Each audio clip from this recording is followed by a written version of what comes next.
In the twilight of my modeling career, I bring you a tale that has robbed me of sleep for months, one that came to me as I walked past a decaying church in the mountains where the stones seemed to weep black tears. I call it the Harbinger's Whisper. Listen closely, but remember, once you hear these whispers, they may never leave you. Our story unfolds in Cedar Hollow, a town that reeks of decay beneath its quaint facade. 10 years ago, the earth swallowed 27 miners whole. They say the rescuers found fingernail marks scratched deep into the rock walls, evidence of their final desperate moments. But what haunts the town most isn't what they found. It's what they heard. The echoes of screams that somehow never quite faded away.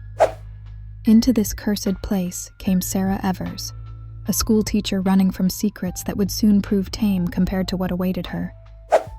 The whispers found her first on a moonless night, slithering into her ears like ice-cold worms. They spoke in voices that seemed to bubble up from deep underground, carrying the stench of wet earth and rotting things. Young Jack, oh, poor Jack, wasn't like the other children. His eyes were wells of ancient suffering, and when he spoke of the whispers, his tongue moved wrong in his mouth, as though someone else's words were forcing their way out. "They'll peel back your lies," he told Sarah, his fingers twitching arrhythmically against his desk, layer by layer, like skin. The whispers grew hungrier each night, feeding on Sarah's mounting terror. They mimicked voices she knew, her dead mother, a crying child, her own voice screaming from somewhere deep in the dark. She tried drowning them out, but they only laughed, a sound like bones grinding against teeth. Ben Harrow, when she found him, was a hollowed man who jumped at shadows. His hands shook as he revealed the truth about Cedar Hollow's curse. "The whispers," he rasped. "They don't just speak, they harvest. Each truth they rip from you takes a piece of your soul with it. Look at my eyes," he commanded, and Sarah saw only empty sockets filled with writhing darkness. "This is what happens when they finish with you." That fateful night in the attic, Sarah discovered the trunk.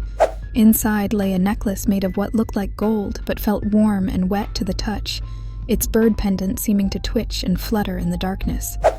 The diary beside it held entries written in rust-brown ink that still glistened wet, speaking of sacrifices made in desperate times, of children given to the deep places beneath the earth to keep the mines prosperous.